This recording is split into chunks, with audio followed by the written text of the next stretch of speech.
नमस्ते दोस्तों, अपने साप्ताहिक कार्यक्रम में हम हाजिर हैं। आज हम बात करेंगे सेंसरशिप पर। विषय है सेंसर है या कैंसर।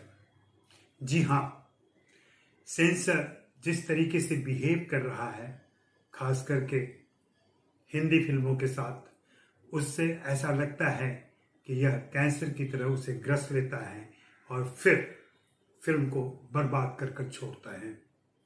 जी हाँ, अभी हाल फिलहाल में एक फिल्म आई है ओपेनहाइमर, आपने देखी होगी या आप अभी देखने वाले होंगे। अभी थोड़ी महंगी है फिल्म। इस फिल्म में एक न्यूड सीन था। उस न्यूड सीन में सेंसर के आग्रह पर कपड़े पहना दिए गए और इस तरीके से जो विदेशी निर्माता हैं और निर्देशक हैं वे भी राजी हो गए और वे झुक गए और उन्होंने जाने दिया, अनुमति दे दी। शायद उन्हें लगा होगा कि इस एक पहनावे से क्या फर्क पड़ेगा, लेकिन फर्क पड़ता है। अगर मौलिक सोच निर्देशक की कुछ अलग है, लेखक की कुछ अलग है और बाद में उसमें कुछ और चीजें घटाई या बढ़ाई जाती हैं, तो उससे फिल्म की मूल भावना जो है, मूल उद्देश्य जो है, उसमें नुकसान पहुंचता है।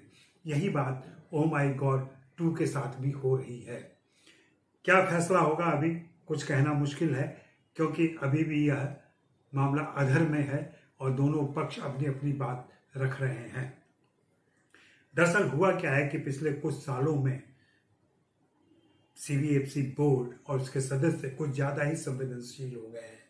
वे देख रहे हैं कि जो वर्तमान सत्ता है, उसके जो नुमाइंदे हैं, उनकी जो सोच है, उसमें किसी प्रकार से अड़चन न आए, वे कहीं से आहत न हो, उन्हें कोई दिक्कत न हो, इसलिए वे सारे शब्द, भाव और अभिव्यक्ति हटा दी जाती है या उस पर पाबंदी लगाई जाती है। हुआ क्या, लगातार हो रहा है ये। मतलब मैं कहूँ आपको कि भारत में सेंसर बोर्ड 1918 में गठित हुआ, तब अंग्रेज हुआ करते थे। अंग्रेजों के जमाने में अंग्रेजों की जरूरतों के हिसाब से इसका गठन किया गया था। तब मुख्य उद्देश्य यह था कि सिनेमा घर खोलने की अनुमति किसको दी जाए। यह भी सिनेमेटोग्राफ एक्ट में आता था। फिर फिल्मों के प्रमाण पत्र देने का भी काम सिनेमेटोग्राफ एक्ट में आता था। 1918 में यह पास हुआ था। उसके बाद से 1947 आजादी तक तो अंग्रेज ही रहे। अंग्रेजों का शासन रहा, उनकी अपनी ख्वाहिशें रही। वे यह देखते रहे कि उनके शासन के खिलाफ, औपनिवेशिक सत्ता के खिलाफ यहाँ की फिल्में भड़काएं नहीं, लोगों को उद्वेलित नहीं करें। और इस तरीके से हम जानते हैं कि गांधी और गांधी शब्दों के प्रयोगों पर भी, गांधी के इरादों को भी दिखाने पर पाबंदी लगा दी गई थी।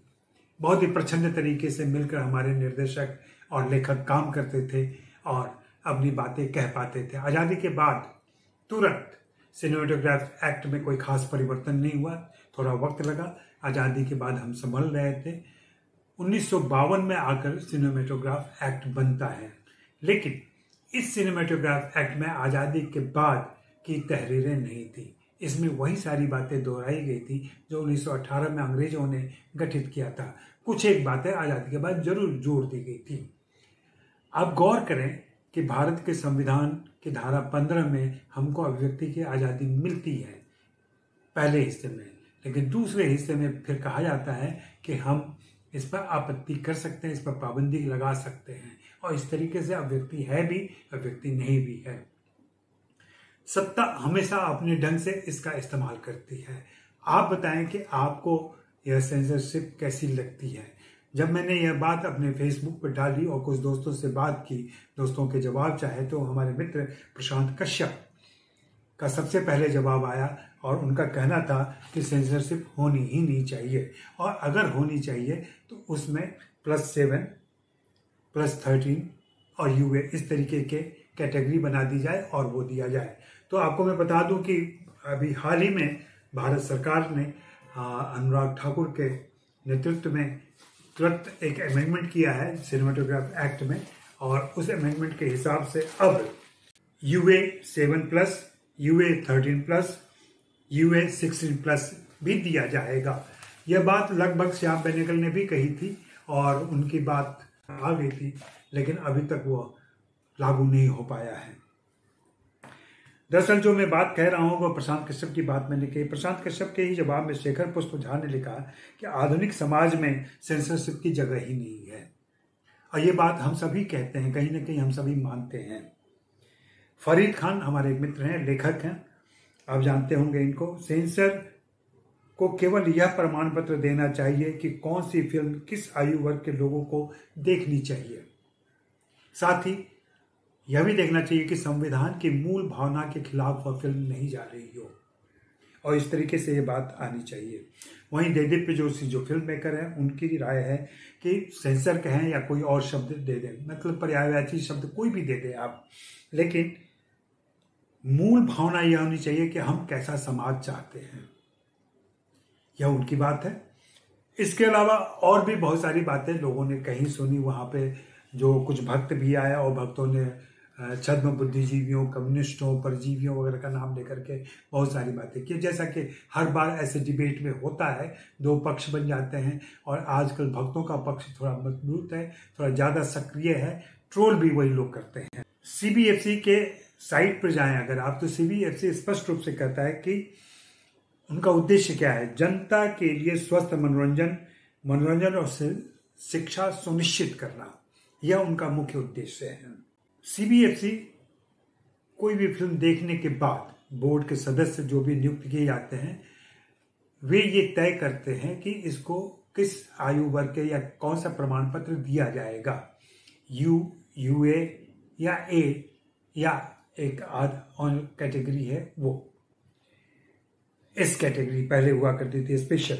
आपको बता दूं कि आजकल sensor board Kolkata, Bangalore, Chennai, Guwahati, Cuttack, Mumbai, Hyderabad, new Delhi और तिरुवनंतपुरम में है। मेरे एक मित्र ने बताया कि कोई भी फिल्म देखते समय 5 लोगों की कमेटी बनती है। वैसे 12 से 25 लोग इस कमेटी में रखे गए हैं टोटल, उन्हीं में से रोटेट किया जाता है।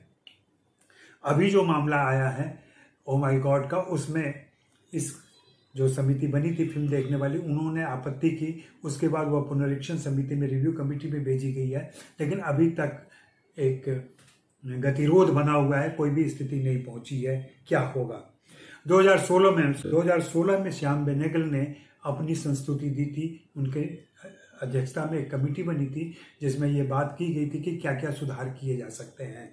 उन्होंने भी ये बात कही थी कि UA में 12+, 15+ और एक ए मतलब एडल्ट, और एडल्ट के साथ ही AC नाम से भी एक सर्टिफिकेट देना चाहिए, ताकि पता चल सके कि इसमें कुछ खास बात है, एडल्ट से भी ज़्यादा कुछ मामला गंभीर है। अब आप देखें कि पहले 1918, फिर 1952 और अब 2023, इस बीच में बहुत सारी चीज़ें घटी हैं, बहुत सारी चीज़ें बदली हैं। हम सभी 1975 भी देख चुके हैं जब इमरजेंसी लगी थी और तमाम तरह की पाबंदियां लगा दी गई थी। उसके पहले आपको बताऊं मैं कि भारत की पहली फिल्म जिस पर पाबंदी लगी थी वह मृणाल सेन की फिल्म थी, जिसका नाम था नीलेर आकाशेर नीचे। यह महादेवी वर्मा के एक रेखा चित्र पर बना था, एक संस्मरण पर बना था, वह चीनी भाई। और इसमें तत्कालीन सेंसर बोर्ड को दिक्कत थी। ऐसे ही मैं बताऊं कि दिलीप कुमार की फिल्म गंगा जमुना जब आ रही थी तो उसमें 250 कट बताए गए थे। दिलीप कुमार को लगा कि अगर 250 कट फिल्म में होंगे तो फिल्म का क्या हाल होगा।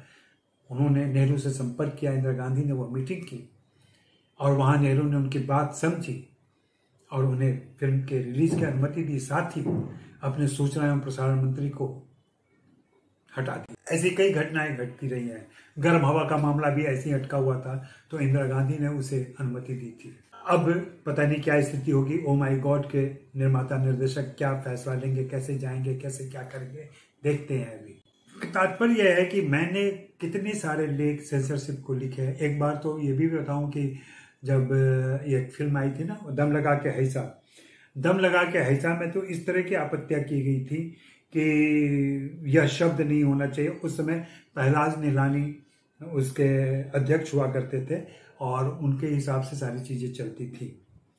तो उन्होंने कुछ शब्दों तक पे आपत्ति की थी।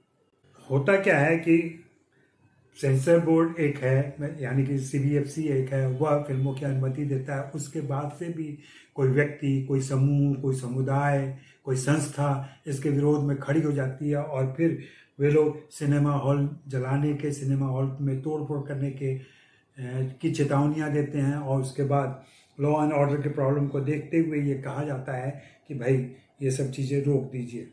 लखनऊ के RTI कार्यकर्ता अमिताभ एवं नूतन ठाकुर ने 2001 से 2011 के बीच में फिल्मों पर लगी पाबंदी के बारे में पता करने की कोशिश की थी। तो उन्हें पता चला था कि 10 सालों में 256 फिल्मों पर कट या रोक लगाई गई।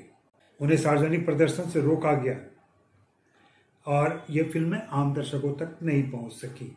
जो 256 फिल्में रोकी गई उनमें से 78 फिल्में हिंदी की थी और बाकी अन्य भाषाओं की थी। तो इसे मैंने जब इन सारी चीज़ों का हवाला लिया है और रखा है अपने लेखों में, कभी आप मेरे ब्लॉग चवन्नी चैट पर जाएं और वहाँ सेंसर बोर्ड टाइप कर दें तो आपको ये सारी चीज़ें मिल जाएंगी। अब जैसे दम लगा के हैसा में जो शब्द बदले गए थे वे लेस्बियन, हरामखोर, हरामीपना, घंटा आदि को बदलना पड़ा, जिसमें हरामीपना को छिछोरापना किया गया, घंटा को ठेंगा किया गया और हरामखोर को कठोर किया गया। तो इस तरीके की तब्दीलियां उनके पहलाज ईरानी के, उन्होंने तो पूरी एक लिस्ट जारी की थी कि ये सारे शब्द इस्तेमाल नहीं किए जा सकते, और उस लिस्ट का अगर कभी मिला तो मैं आपसे शेयर करूंगा। कई सारे किस्से हैं सेंसरशिप के, और उड़ता पंजाब को लेके कितना बड़ा हंगामा हुआ था आप सभी को याद होगा। उड़ता पंजाब में पूरी फिल्म इंडस्ट्री लगभग एक जैसी हो गई थी और उन्होंने इसका विरोध किया था और फिर बहुत मामला गंभीर हो गया था, तब जाकर के कुछ बातें मानी गई थी और फिर वह फिल्म रिलीज हो पाई। यह संकट अभी भी है और यह संकट लगातार बढ़ता जा रहा है, बल्कि यह अंकुश और कठोर होता जा रहा है, कसता जा रहा है। किसी भी पढ़े लिखे दर्शक से बात करें, किसी भी समझदार दर्शक से बात करें तो वह इस बात को ही कहेगा कि सेंसर होना ही नहीं चाहिए। वास्तव में जो मैं शीर्षक है इसका, सेंसर है या कैंसर, वास्तव में हमें विचार करना चाहिए और इस पर फिर अमल करना चाहिए और अपनी बात दर्ज करनी चाहिए कि सेंसरशिप हमारे भारत में हमारे फिल्मों के लिए रहे या नहीं रहे। आप सिनेमा हॉल देखते रहें, भागीदारी करें। मेरे वीडियो अच्छे लगते हैं तो इसे लाइक करें, शेयर करें, कमेंट करें, दोस्तों को बताएं, और हाँ, सब कुछ सही लगता है तो सब्सक्राइब भी कर लें और घंटी बजा दें। शुक्रिया, मेहरबानी, धन्यवाद।